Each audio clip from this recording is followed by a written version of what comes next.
Due to climate change, flooding is becoming more frequent and more serious. Homes, crops and wildlife habitats are all at risk. Natural flood management techniques can help to protect all three and be part of river restoration and biodiversity net gain projects. Flooding can be extremely distressing for homeowners and have huge financial and emotional costs. Even a small stream can be a big problem without the right flood management in place.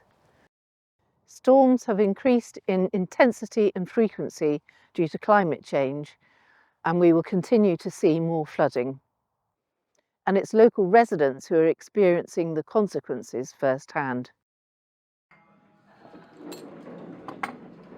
My name's Archie Ewing and I'm the landlord of the King's Head at Bleddington. Since taking over the pub in 2000, we've had 12 floods, some of which have been up to a foot in water. Our first flood was in 2001, then we flooded in 2007. In those days, we actually had insurance to cover it. Since then, we've had our insurance removed, and so any damage that does happen as a result of the flood is not covered, and as a business we have to pay for that ourselves. This pub employs 20 people, most of whom live either in the village or in surrounding villages, and without insurance I am concerned that it's going to affect the future of being able to employ local people. One of the worst things about the flooding is after the waters have receded and you're left in a damp position, but you're also left with about a couple of inches of topsoil throughout your whole ground floor, and that just takes days to get rid of, scrub that clean. It was very stressful coming home to find that the house had been flooded. The water went down within 5 hours and left its mud everywhere. We had to have all the house renovated. There were lots of problems that ensued from this flood. There's a lot of other people in the village who are old age pensioners and they don't have the ability to lift furniture, move stuff around, and it's a very stressful situation for them. In the last flood in November 24, 22 houses in the village flooded. This is the river. It's the same level as the window.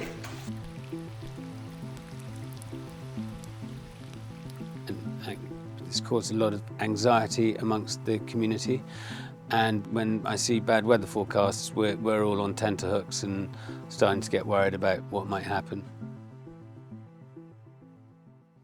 It's not just the amount of rainfall that causes the flooding, but how the surrounding land is managed. And it's here on the farms that nature-based solutions have been put in place to tackle the problem. My name's Alexander Ward. We are at Cornwell, which is near Chipping Norton in Oxfordshire. I was brought up here, and we farm here, and that's primarily arable and some cattle, and we're moving to regenerative farming, and we have just gone into the sheep business as well. At Cornwell, we've been working with Alex on a river restoration project to create 3 wetlands on his farm. We are seeing the benefits after just 1 year. I don't think it was a piece of ground that was generating a great deal of income for the farm anyhow. And so doing a project that actually would look beautiful, enhance the land, it made sense from that point of view. The brook here is the Chipping Norton Brook, which was, when I was a child, was always known as the sewage brook. It comes in at the top of the wetland. It's from treated effluent from the sewage treatment works, but these wetlands act as a giant filter. By the time this stream, the Chipping Norton Brook, flows back into the swale, it's pretty clean, and the testing below it is showing it's not high in phosphates. So we're at the top end of this series of wetlands in Cornwell Estate, and this is the wetland that we did the most physical work to. A huge amount of soil was taken out to give more room for the river to move, and also to bring the levels down to the level that this brook is in its unnatural incised channel. It's very, very incised here. And you can see the two forks of the river here are now joined together. And you can see these really big gravel banks that the water has kicked up. And we've got this marvellous formation where you get these fast flowing riffles on the gravel banks, and then these scour pools that then kick up the gravel and you go into another riffle. It's just perfect natural habitat that's being created here. It's really fantastic to see.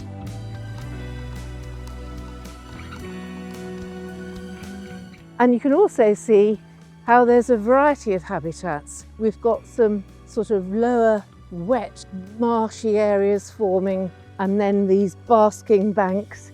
All of this variety of habitat is really great for wildlife.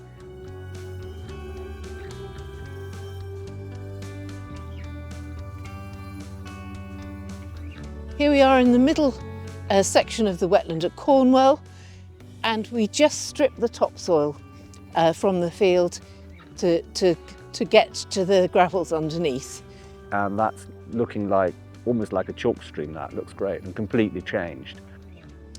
Here you can see where the river has been just set free. It's able to move in any direction that it wants, and it changes every time I come here. We've got islands forming, we've got channels that come and go. It's just a really lively scene. The natural processes with the gravels are all happening, and it's just returning to how this river would have been.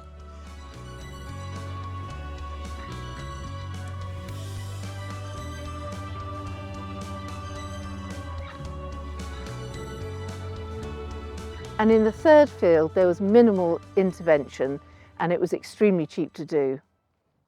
The brook was blocked and the water allowed to spill onto the field and create its own braided channels. It was so exciting. It was like watching a newborn river. When it was released, you could hear it singing.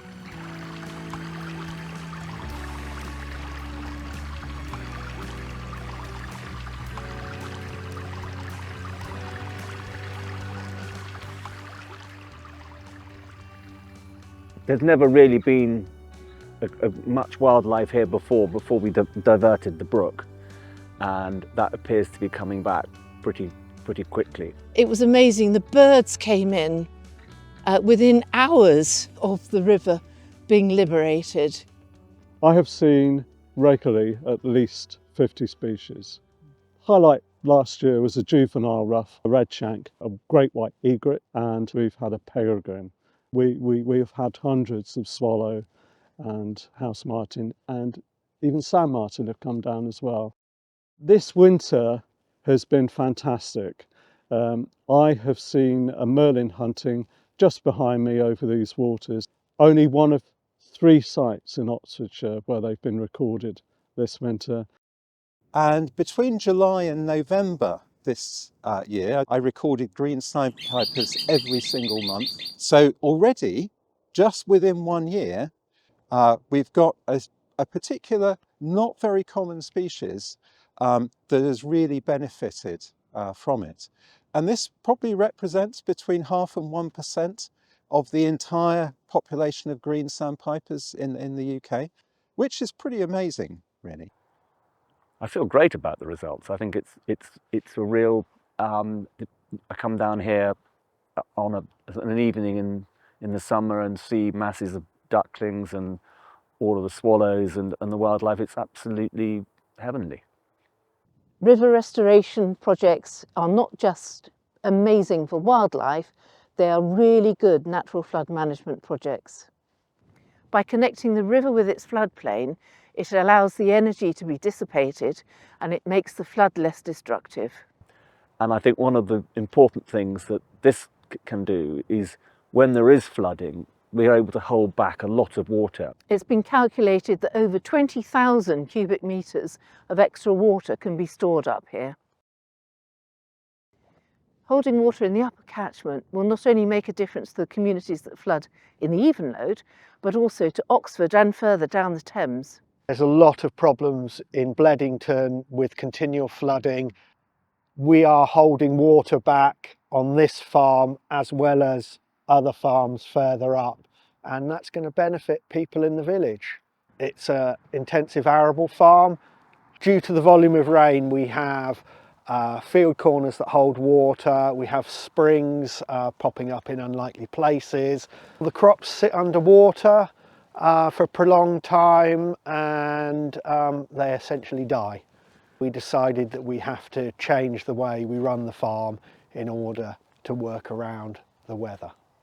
So these field corner bunds, the first very wet year we had, I watched where the water was running to and how it was laying in the fields, and I thought that it would work to take the water away off of the fields, and it's proved to work. We've extended further ponds because there are other field corners and parts of fields that are holding water, and we've continued with the project. The river reinstatement program we've carried out, the water was literally washing the field away and you couldn't grow anything on that. It became such a serious issue that we've had to do something about it and basically reinstate the river where it wants to go. We're absolutely delighted to be able to put life back into this brook. At the moment, it's deeply incised, it's straight, it's running too fast, it's got no life in it. So at the moment, we've got a bulldozer that's filling in the old channel so the brook can naturally run down the field. So this is the water from the brook, and the bulldozer has just pushed the clay aside to let it through, and it'll run straight down where it should be going, where it can be full of aquatic life, it'll be brilliant for bird life, and just be so much better for the environment. It won't be taking so much nutrient and sediment with it, because we've got areas where we've got pools where the whole thing slows down and all of that can just settle out and stay on the land. It's just astonishing how it's enhanced the farm. It's helped with the farming. There was one field in particular that I was struggling to keep water off of it, and it really has improved. And you get used to working around the ponds and around the field corners. It will benefit the farm financially as well as its visual aspect on the farm.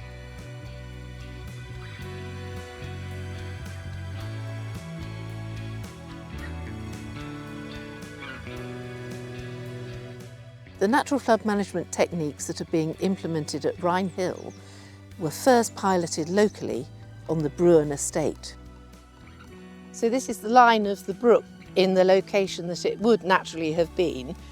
We had an ecological report done to have an idea of what improvements there have been, and they have found an extraordinary range of particularly invertebrates which have bounced back very quickly, and even some really rare invertebrates. So we're extremely pleased, and of course once you get the invertebrates you get the bird life, and the whole cycle of nature really kick-starts. The top pond has to be dredged every year or so because of the vast amount of sediment that accumulates. So that dredge material can then be used by the farmer to spread on the fields, which keeps the nutrient and the soil on the land. So this doesn't look like much, but this is a swale, a shallow channel that we've dug in order to get the water out of the brook, down the field, and to be stored in the field corner bund at the end of the field. So having these new bunds to hold the water back is benefiting me, in as much as my drains can now run into these rather than backing up into the field. So I'm getting less flooding in the field, I'm getting better crops, and obviously massive benefit downstream. And tree planting, especially areas of wet woodland like this, helps store carbon, create habitats for wildlife and keep water on the land. And obviously we manage the land that responsible for where the water flows come from. So in terms of doing flood management work, there wasn't many options other than putting in the measures that we've done here. This award-winning project has been effective in preventing flooding downstream, helping residents like Jill who have suffered from flooding in the past. This year has been the worst rainfall since records began, and we have had no problem with flooding. Having proven the effectiveness of the natural flood management techniques at Bruin, we've been able to implement them on the Gorcombe estate. We've installed leaky woody dams to help slow the flow and 6 field corner bunds to temporarily store water during high rainfall events. The environment now is that flooding is pretty bad if you don't have these areas, and we're trying to help. And the other thing is it doesn't really cost us anything to do because we're using land that we would otherwise not use. It's basically boggy areas at the bottom of valleys that are pretty hopeless. And we get a small amount of money for doing it, but it's for land that we don't use anyway. And within a couple of years, these depressions in the landscape are covered in grass and have no visual impact on the farm. You can barely see them. Natural flood management is a series of principles, not a one-size-fits-all solution. It will depend on the specific farm and situation, but the benefits are the same. It's better for wildlife, for water quality, for carbon sequestration, and of course for flooding. We really appreciate the local landowners that have come on board with the natural flood management, and it really has made a difference. But the floods are not solved yet, and we really need as many local landowners as possible to come on board. If you were in our position and your building or business flooded, I think you might feel very differently about the land use and how you could help the flooding situation. There's no downside for us, and there's plenty of upsides for others. If you're interested in nature and wildlife and all those issues, then I would think it's a really sensible thing to do. And it doesn't interfere with the day-to-day farming very much. It actually improves it in most respects. And it's, I guess, what you term public money for public goods, which isn't going to be delivered anywhere else except for on farmland. The natural flood management scheme has worked very, very well on the farm. I would strongly advise other farmers to look into projects, and farmers know their farms, they know unproductive and wet areas, and explore these projects. You'll only benefit from them. As a nation, we need to be addressing these issues with flooding, as it's only going to get worse with climate change. And we can't afford to sit back and just let it happen. We need more sustainable farming practices, more wetland and wet corners to hold back water. We need to allow our rivers more freedom to move and to connect with the floodplain. Just a few interventions here and there are not enough. We need a natural flood management network covering the whole of the country.